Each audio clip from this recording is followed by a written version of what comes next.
Guys, before the video gets started, I just wanted to explain something. This video took way longer to film than I anticipated.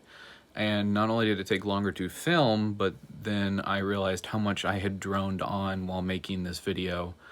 I made about 4 bases, I think it was, 4 or 5 bases. And I really should have done each base as their own individual video, or at least I should have done all of the roller bases as their own video, which is the Green Stuff World rollers, and then I should have done the other 2 bases as their own video. Unfortunately, what that means is that the prelude to the video, which is what you guys are about to watch, took like 18 minutes worth of total, and then the actual base building stuff is almost 40 minutes worth of information. So going forward, I will do my best to do only 1 or 2 bases per video, get the information across, try to keep the videos nice and short. But from this point going forward, if there's any other types of bases or anything you want to see me do, that'll end up in the playlist where this video is at, as well as the video coming after this. I'm going to upload both of these pretty much back to back. So if the second version isn't up yet, come back in like 12 hours and the other one should be up at that point. But thanks for sticking in there, guys. I'm really sorry this tutorial took so long to make. Thank you for your patience and all of your support. So today we're going to be talking about a video that a lot of people have requested through TikTok, and a few people have requested it here through YouTube, as well as some folks that I know in person who have asked face-to-face basing and basing material and how to build up bases. So this is going to be the first video in what is probably going to become a very long series. And it's probably going to develop into a challenge series where you guys, the viewers, challenge me to build a base under specific circumstances so that I can hopefully inspire you to build the project of your dreams. One of the things I want to go over, though, is I have been doing this for about 3.5 to 4 years now. And although I have an absolutely metric ton of products at my disposal, I have also a minor advantage in the average person, and that is that I own a hobby store, so I can kind of find places to sell this stuff cheaper than the average place. And I've acquired a lot of this stuff. Even though I do pay myself, I do actually buy this from myself so that it's all legal. I do get better deals than the average person, which is why my collection of products has grown so much faster than the average person. So don't feel like just because I have tons and tons of this product doesn't mean that you guys have to either. And also, a lot of my product I make, whether it's blending other products, blending things you normally wouldn't expect to be a basing material, etc., etc.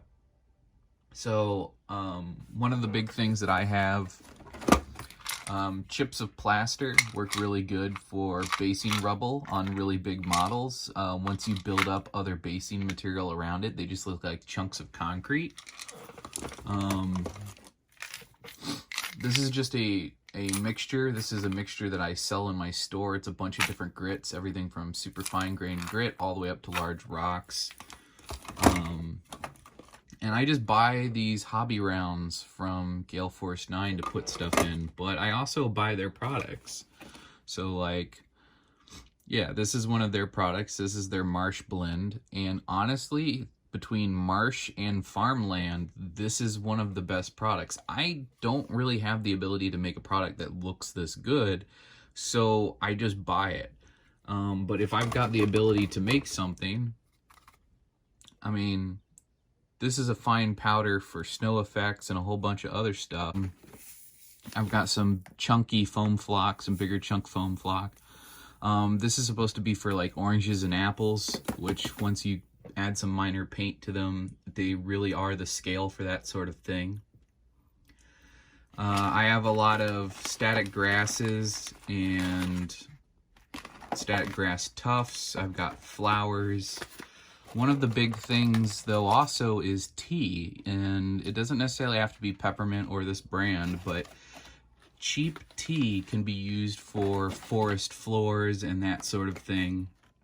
You've got a lot of these little products which are actually in with the dollhouse furniture stuff. So for like $3, $4, this pack of flowers will last me a long time. I think this bulb of this stuff was like $1.50 or something. For display purposes, for dioramas and stuff, these are really great for that. I've acquired a lot of this stuff from TableTop Scenery. I got it when I was at PAX Unplugged. And one of the other really oddball things is actually tree bark. This is just bark from a tree that got cut down, and this has lasted me a really long time, and I'll show you soon how you can layer that up and build that up to make realistic looking bases. Cheap hobby paint. When's a good time and when's a bad time to use cheap hobby paint? Well, a good time to use cheap hobby paint is when working on terrain. A bad time is when working on a pretty serious model.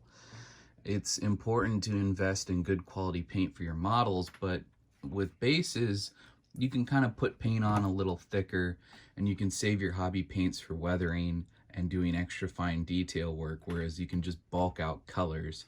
And as you can see, I have just a lot of earth tones, a little bit of greens for mosses and things like that. I have a Dremel tool set. You really don't need a set bigger than this, but one of the attachments you may want to get is it's like a snake arm attachment. So you can set the Dremel down on the ground and just hold onto the top and work with it. Now, I chose to buy this brand of static grass applicator. However, shortly after purchasing this one, which you can tell is a rather large one. I'm 6'2" and my hand barely fits around this. I mean, this is a huge static grass applicator for like model railroads and things.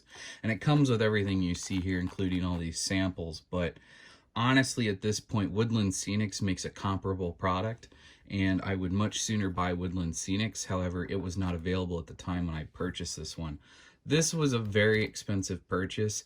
Once translated into US dollars, it was almost $200, and that was a really hefty investment. And at this point, with Woodland Scenics being out, it would not be worth your time if you live in the US to invest in this product versus Woodland Scenics. So in my junk drawer, I have my foam cutter, which is a tool that as soon as you can invest in one, I highly recommend that you do. And I've got a hot glue gun with just all different kinds of glue sticks. Different colors do different ones, different opacicities do different ones. I know what those are. It's not really important. If you're going to invest in a hot glue gun, I suggest getting one that has an adjustable temperature. One of the big tips that you can use is to make sure that the glue spreads evenly between two surfaces, is to crank the temperature up on hot, on the high heat, and then run a low temp glue stick through it or a multi-temp glue stick through it. And what'll happen is when you go to push those two pieces together, it will just ooze. And yeah, you may have a bit of cleanup, but now you know that the glue has evenly distributed between the surfaces, and will give you a much better bond than what you would normally get. Let's talk about spray paints. Basically any colors that you feel you use on a regular basis is what you should be using. I have most of the primary colors. I've got silvers and golds.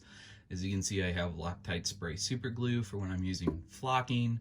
And then I have all of the colors of flock that I use most commonly. A hair dryer, which I've covered in other videos.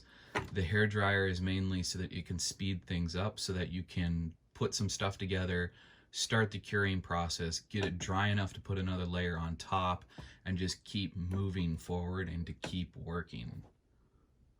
A while back I made a video where we were making potion bottles. Glass beads can be used for a mixture of things, not just potion bottles.